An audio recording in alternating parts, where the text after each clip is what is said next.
Hi ಎಲ್ಲರಿಗೂ ನಮಸ್ಕಾರ, welcome back to my channel. ಇವತ್ತು ಮೆಣಸಿನ್ಕಾಯಿ ಬಜ್ಜಿ ತುಂಬ ಸುಲಭವಾಗಿ ಆ್ಯಂಡ್ ತುಂಬ ಟೇಸ್ಟಿಯಾಗಿ ಹೇಗೆ ಮಾಡೋದು ಅಂತ ನಿಮ್ಗೆ ತೋರಿಸ್ಕೊಡ್ತಾ ಇದ್ದೀನಿ.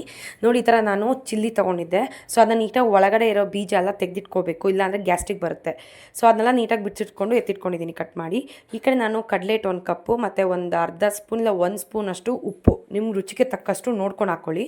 ಅದ್ರ ಜೊತೆಗೆ ನಾನು ಇವಾಗ ಖಾರದ ಪುಡಿ 1 ಸ್ಪೂನ್ ಹಾಕ್ತಾಯಿದ್ದೀನಿ. ನಿಮಗೆ ಖಾರ ಜಾಸ್ತಿ ಬೇಕಂದರೆ 2 ಸ್ಪೂನ್ಸ್ ಹಾಕ್ಕೊಳ್ಳಿ. ನನಗೆ ಖಾರ ಸ್ವಲ್ಪ ಸಾಕು. ಸೊ ನಾನು 1 ಸ್ಪೂನ್ ಒಂದೂವರೆ ಸ್ಪೂನ್ ಹಾಕ್ತಾಯಿದ್ದೀನಿ. ಆಮೇಲೆ ಶುಂಠಿ ಬೆಳ್ಳುಳ್ಳಿ ಪೇಸ್ಟು ಒಂದು ಅರ್ಧ ಸ್ಪೂನಷ್ಟು ಹಾಕಿದ್ರೆ ಸಾಕು. ಚಿಟಿಕೆ ಹಾಕಿ, ಜಾಸ್ತಿ ಹಾಕಕ್ಕೆ ಹೋಗಬೇಡಿ. ಅದ್ರ ಜೊತೆಗೆ ಗರಂ ಮಸಾಲ ಇದ್ದರೆ ಗರಂ ಮಸಾಲ ಒಂದು ಅರ್ಧ ಸ್ಪೂನಷ್ಟು ಹಾಕಿ. ಟೇಸ್ಟು ಚೆನ್ನಾಗಿ ಬರುತ್ತೆ. ಈ ಥರ ನೀವು ಒಂದ್ಸಲ ಮನೇಲಿ ಟ್ರೈ ಮಾಡಿ ನೋಡಿ, ತುಂಬಾ ಚೆನ್ನಾಗಿರುತ್ತೆ. ಹಾಗೆ ಹಿಂಗೊಂದು ಸ್ವಲ್ಪ ಹಾಕಿ. ನೆಕ್ಸ್ಟು ಇದನ್ನ ಚೆನ್ನಾಗಿ ಮಿಕ್ಸ್ ಮಾಡ್ಕೋಬೇಕು. ಗಂಟು ಬರದೇ ಇರೋ ಥರ ನೀರು ಸ್ವಲ್ಪನೇ ಹಾಕ್ಕೊಂಡು ಚೆನ್ನಾಗಿ ಮಿಕ್ಸ್ ಮಾಡ್ಕೋಬೇಕು. ಚೆನ್ನಾಗಿ ಮಿಕ್ಸ್ ಮಾಡ್ಕೊತ ಸ್ವಲ್ಪ ಸೋಡಾ ಹಾಕ್ಕೋಬೇಕು. ಜಾಸ್ತಿ ಸೋಡಾ ಹಾಕ್ಕೊಳಕ್ಕೆ ಹೋಗಬೇಡಿ. ಹೋಟ್ಲಲ್ಲೆಲ್ಲ ಜಾಸ್ತಿ ಸೋಡಾ ಹಾಕ್ತಾರೆ. ಸೊ ನೀವು ಒಂದು ಸ್ವಲ್ಪ ಚಿಟಿಕೆ ಹಾಕಿದ್ರೆ ಸಾಕು. ಒಂದು 1/4 ಸ್ಪೂನಷ್ಟು ಹಾಕಿದ್ರೂ ಸಾಕು ಸೋಡಾ. ನೋಡಿ, ನಾನು ಸ್ವಲ್ಪನೇ ಹಾಕ್ತಾ ಇರೋದು. ಸ್ವಲ್ಪ ಸೋಡಾ ಹಾಕ್ಕೊಂಡು ಚೆನ್ನಾಗಿ ಮಿಕ್ಸ್ ಮಾಡ್ಕೊಳ್ಳಿ. ಇವಾಗ ಸೋಡಾ ಹಾಕ್ಕೋಬೇಕು ನೀವು. ಸ್ಟಾರ್ಟಿಂಗಲ್ಲೇ ಹಾಕಲ್ಲ ನಾನು. ಇವಾಗ ಒಂದು ಅರ್ಧಂಬರ್ಧ ಇವಾಗ ಕಲಸಿರ್ತೀನಿ ನೋಡಿ, ಈ ಟೈಮಲ್ಲಿ ಸೋಡಾ ಹಾಕ್ಕೋಬೇಕು. ಇನ್ನೊಂದು ಕಡೆ ಸ್ಟವ್ ಮೇಲೆ ಬಾಣಲಿಯಲ್ಲಿ ಎಣ್ಣೆ ಹಾಕಿ ಕಾಯಕ್ಕೆ ಬಿಟ್ಟಿದ್ದೀನಿ. ಎಣ್ಣೆ ಚೆನ್ನಾಗಿ ಕಾಯಬೇಕು. ನಾನು ಮೀಡಿಯಮ್ ಫ್ಲೇಮಲ್ಲೇ ಇಟ್ಟಿದ್ದೀನಿ. ಈ ಥರದ ಎಣ್ಣೆ ಚೆನ್ನಾಗಿ ಕಾಯೋ ಅಷ್ಟರಲ್ಲಿ ನೀವು ಇಲ್ಲಿ ಚೆನ್ನಾಗಿ ಕಲಿಸ್ಕೊಂಡು ಎಲ್ಲ ರೆಡಿ ಮಾಡಿಕೊಂಡು ಕನ್ಸಿಸ್ಟೆನ್ಸಿ ನೋಡ್ಕೊಳ್ಳಿ. ತುಂಬ ನೀರಾಗೂ ಇರಬಾರ್ದು ಆ್ಯಂಡ್ ತುಂಬ ಗಟ್ಟಿಯಾಗಿರಬಾರ್ದು. ನೋಡಿ, ಹಿಂಗಿರಬೇಕು.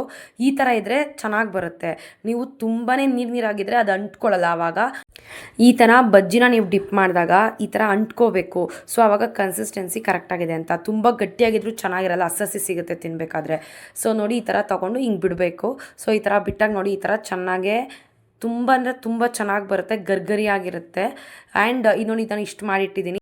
ಇನ್ನೊಂದು ಕಡೆ ಈರುಳ್ಳಿನ ಚಿಕ್ಕದಾಗಿ ಹೆಚ್ಕೋಬೇಕು. ಆ್ಯಂಡ್ ಕ್ಯಾರೆಟ್ನ ತುರ್ಕೊಂಡಿದ್ದೀನಿ. ನೀವು ಸೌತೆಕಾಯಿ ಇದ್ದರೆ ಸೌತೆಕಾಯಿ ಕೂಡ ಚಿಕ್ಕದಾಗಿ ಹೆಚ್ಕೋಬೋದು. ಮತ್ತು ನಾನು ಟೊಮೆಟೊ ಚಿಕ್ಕದಾಗಿ ಸಪ್ರೇಟಾಗಿ ಹೆಚ್ಚಿಟ್ಕೊಂಡಿದ್ದೀನಿ ಅದನ್ನು. ಸೊ ಇದೇನಕ್ಕೆ ಅಂದರೆ, ಈ ಥರ ಬಜ್ಜಿನ ಮಿಡಲಲ್ಲಿ ಕಟ್ ಮಾಡಿ ಚಾಕುವಿಂದ ಇದನ್ನೆಲ್ಲ ಅದಕ್ಕೆ ಫಿಲ್ ಮಾಡಬೇಕು. ಸೊ ಮಿಡಲಲ್ಲಿ ಎಲ್ಲ ನೀಟಾಗಿ ಫಿಲ್ ಮಾಡಿ. ಸೊ ಈ ಥರ ಫುಲ್ ನೀಟಾಗೆ ರೆಡಿ ಮಾಡಿಕೊಂಡು ಇದ್ರ ಜೊತೆಗೆ ತಿಂತಾಯಿದ್ರೆ ಅದ್ರ ಟೇಸ್ಟೇ ಬೇರೆ. ನೀವು ಒಂದ್ಸಲ ಈ ಥರ ಟ್ರೈ ಮಾಡಿ. ಬರೀ ಊಟಕ್ಕೆ ಮಾತ್ರ ನೆಂಚ್ಕೊಳ್ಳೋದಂತಲ್ಲ, ಈವ್ನಿಂಗ್ ಸ್ನ್ಯಾಕ್ಸ್ಗೂ ಕೂಡ ತುಂಬಾ ಚೆನ್ನಾಗಿರುತ್ತೆ. ಆ್ಯಂಡ್ ತುಂಬ ಇಷ್ಟಪಟ್ಟು ಕೂಡ ತಿಂತಾರೆ. ಈ ಥರ ನೋಡಿ, ಹಿಂಗೆ ಮಿಡಲಲ್ಲಿ ಫಿಲ್ ಮಾಡಿಬಿಟ್ಟು ಇದಕ್ಕೆ ನೀವು ಕಡಲೆಕಾಯಿ ಬೀಜ ಕೂಡ ಹಾಕ್ಬೋದು, ಫ್ರೈ ಮಾಡಿ ಚೆನ್ನಾಗಿ. ಇನ್ನೂ ಯಾರ್ಯಾರು ನನ್ನ ಚಾನಲ್ನ ಸಬ್ಸ್ಕ್ರೈಬ್ ಮಾಡಿಲ್ಲ ಅವರೆಲ್ಲ ಈ ಕೂಡಲೇ ನನ್ನ ಚಾನಲ್ನ ಸಬ್ಸ್ಕ್ರೈಬ್ ಮಾಡಿ, ಲೈಕ್ ಮಾಡಿ, ಶೇರ್ ಮಾಡಿ. Thank you for supporting. Thank you.